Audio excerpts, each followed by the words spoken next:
ராமலிங்கா அபயம்.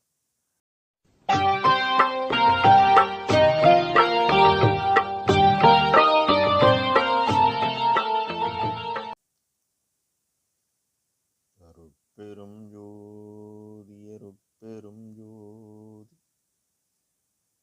தனிப்பெரும் கருணை அருட்பெரும் ஜோதி எல்லா உயிர்களும் இன்புற்று வாழ்க. வள்ளல் மலரடி வாழ்க வாழ்க. திருச்சிற்றம்பலம்.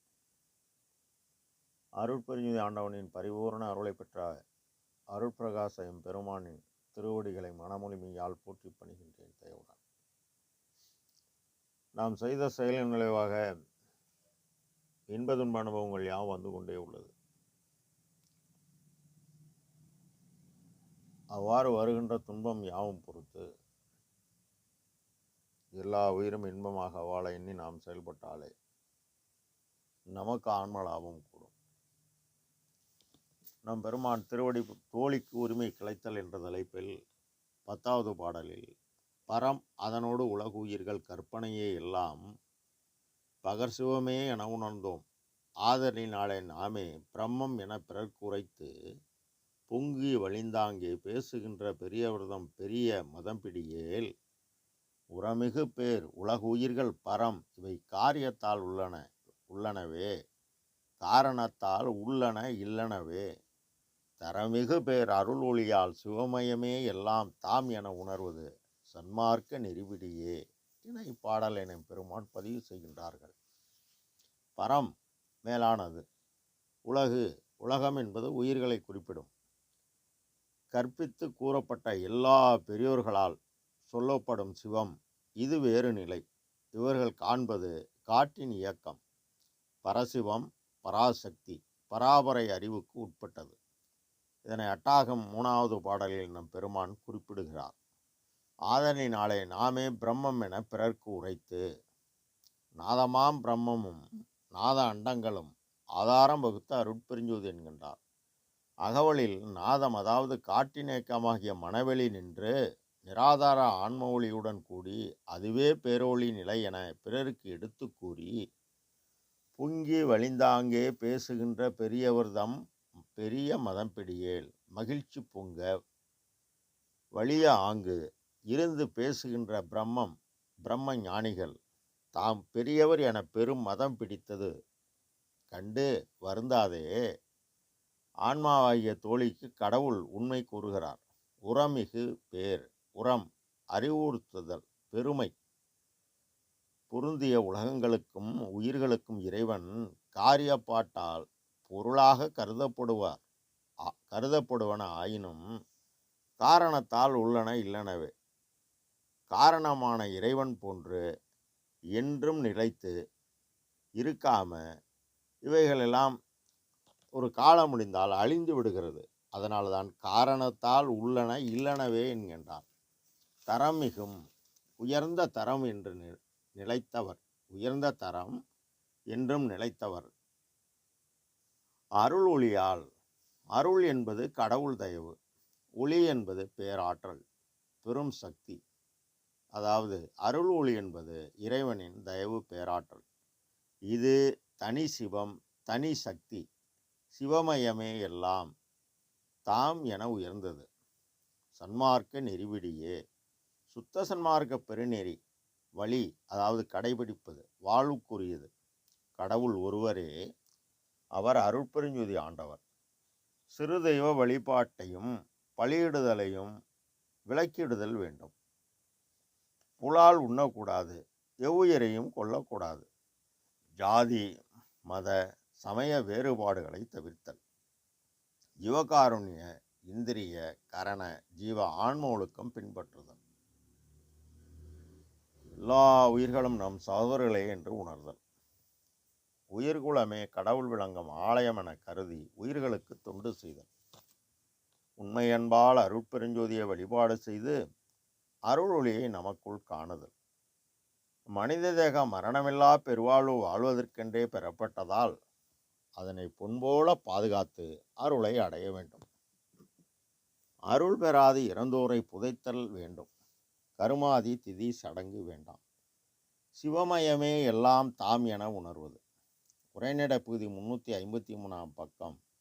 சிருஷ்டி நியாயம் என்ற தலைப்பில் ஆகாசம் அனாதி, அதுபோல் அதற்கு காரணமான பரமகாச சொற்பராகிய கடவுள் அனாதி. இவர் ஒருவரே. இவர் தனித்தலைமை பெரும் பதி. இவர் எல்லாம் ஆனவர், எல்லாம் வல்லவர், எல்லாம் உடையவர், எல்லாம் அல்லாதவர். தனி சிவம், பெரும் ஜோதி, பேரறிவு. இதுதான் அண்ட சராசரம் யாவற்றையும் இயக்குகிறது. சிகரமாகிய பெரும் ஜோதி நம் பிண்டத்தில் தலைமை பீடமான தலையினுள் ஆன்ம சிற்றொளியாக உள்ளார். இந்த ஆன்மா ஒன்றும் இல்லாததாய் விருப்பத்தின் காரணமாக இருள் சூழ்ந்து சிற்றறிவாக உள்ளது. இந்த சிற்றறிவாகிய ஆன்ம ஒளியின் இயற்கை குணம் ஜீவகாருண்யம். இந்த ஆன்ம ஒளி பிண்டத்தில் அகரமாக என்சான் உடலில் 8 எலும்பால் ஆன பெட்டியில் பத்திரமாக உள்ளது. இதனை மகாதேவ மலையில் உலக நிலை முழுதாகி ஆங்காங்குள்ள உயிராகி உயிருக்கு உயிராம் ஒளி தானாகி இலகு சிதக சபதமாய் பரமகாச இயல்பாகி இணை ஒன்றும் இல்லாதாய் உள்ளது என்பார். அகவலில் உயிருள் யாம் எம்முள் உயிர் இவை உணர்ந்து உயிர்நலம் பரவுக என்று தனிசுவம் கூறியதாக கூறுகிறார். மேலும் உயிரலாம் பொதுவில் உளம்பட நோக்குக, செய்யலாம் கோபமெல்லாம் விடுக என தனிசுவம் கூறியதாக நம் பெருமான் பதிவு செய்கின்றார்கள்.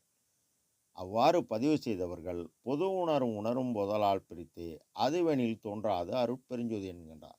சரி, இதை எப்படி தாம் உணர்வது எனில், நம்மை போன்றுதான் எல்லா உயிரும் காற்றை ஜீவித்து வாழ்கிறது என்ற உணர்வு வரும்போது பேதம் நீங்கி பிற உயிரின் முதல் துன்பம் பசி. பசி உள்ள உயிரை கண்டபோது கண் தயவாகி கல்லாய மனம் கரையும். கல்லாய மனம் கரையும் பொழுது ஜீவன் பேதம் நீங்கி ஆன்மா நெகிழும். ஆன்மா நெகிழும் போது தம்மால் முடிந்த உதவியை செய்யும். அவ்வாறு செய்வது எண்ணம், நினைப்பு, செயல் யாவும் ஆன்மாவின் பிரதிபலிப்பாகிய காற்றின் இயக்கமாகிய மனம். மனம் பரோபகார செயல் செய்ய உனக்கு ஆற்றல் கூடுகிறது. இந்த ஆற்றல் பூரணமாகும்போது இந்த ஆற்றலை உபகார சக்தி ஆன்ம ஒளியுடன் கூட்டும். இப்போ சார்வுலக வாதனை தீர்ந்து உலகறிவு கடந்து அருளறிவு பெறுகிறது. அருளறிவு ஒன்றே அறிவு, மற்றெல்லாம் அருளறிவு என்று வகுத்தமை சிவமே. இப்போ உரைநட பகுதி 353 சிருஷ்டி நியாயம் என்ற தலைப்பில் அனாதியான ஆகாசத்தில் காற்றும் அனாதி. இது தடையற்ற இயக்கம். வகரமாகிய பேராற்றல் உள்ளது. இப்போ தனி சிவம் இயக்க தனி சக்தி இயங்குகிறது. இதுபோல் பிண்டத்தில் அகரமாகிய ஆன்ம ஒளி இயக்க உகரமாகிய காற்றின் இயக்கத்தை கொண்டு ஜீவித்து வாழ்கிறது. இயற்கையை உண்மை தனித்தலைமை பெரும்பதியை தாம் உணர அவர் எல்லா உயிரிலும் உள்ளார்.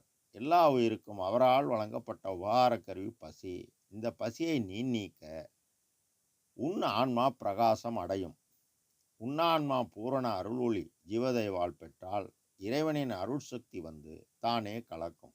அருள் என்பது கடவுள் தயவு, பேரொளி சக்தி என்பது பேராற்றல்.